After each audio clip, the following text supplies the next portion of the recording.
Hi mga ka-MK!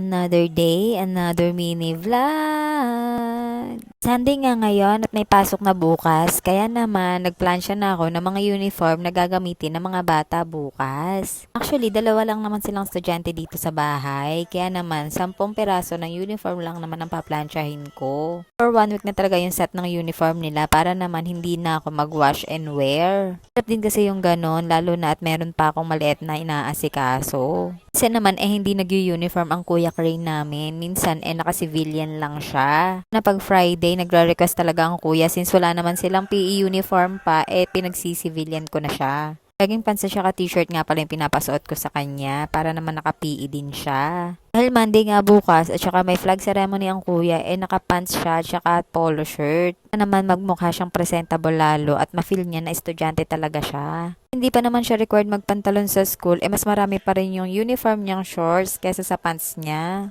Ako buti na nga lang at nakapaglaban na ako nung nakarang araw pa. At least ngayon makakapagplansya ako ng kompleto yung mga uniform. Yung marami-rami nga din tong pinilansya ko pero madali naman akong natapos. Plansya na talaga ako ng maaga para at least maaga kong mararedy yung mga gagamitin ng Kuya Crane namin para bukas. Ayoko kasi yung lagi akong nagmamadali sa mga ginagawa ko. Habang maaga nagagawa ko tong mga to. Naman maaga-aga din kami makakatulog kasi nga Monday bukas maaga ang pasok ng Kuya Crane namin. Sabi ko nga kay Kuya Crane, aayos niya na yung mga bag niya kung ano yung mga kulang para mamaya i-check ko na lang after ko magplansya. Kung ano yung gusto niyang gamitin sapatos bukas, linisin na niya at i-ready na din niya. Tinanong ko din siya kung gusto niyang malamig na tubig ang babaunin niya, maglagay na rin siya sa tumbler at ilagay niya sa ref. Diba, out of 3 inutos ko kay kuya, isa lang talaga yung nasunod.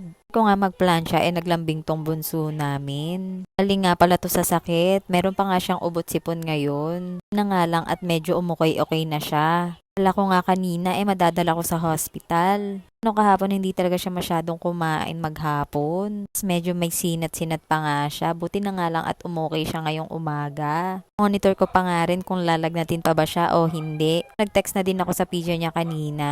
Na daw pag Sunday wala talaga silang check-up. Buti na lang nag-text muna ako bago kami pumunta. Buti na nga lang at umiinom talaga siya ng gamot, at least nakakatulong din yun sa kanya. Talagang pinipilit ko din siya kumain para medyo magkaroon siya ng lakas-lakas. Po naman talagang natulog lang siya maghapon. Kanina tinanong ko siya, sabi ko, Kit, are you better now? Sabi niya, I'm better, mommy. Siya hanggang dito na lang mga ka-MK, kaya follow for more. Bye!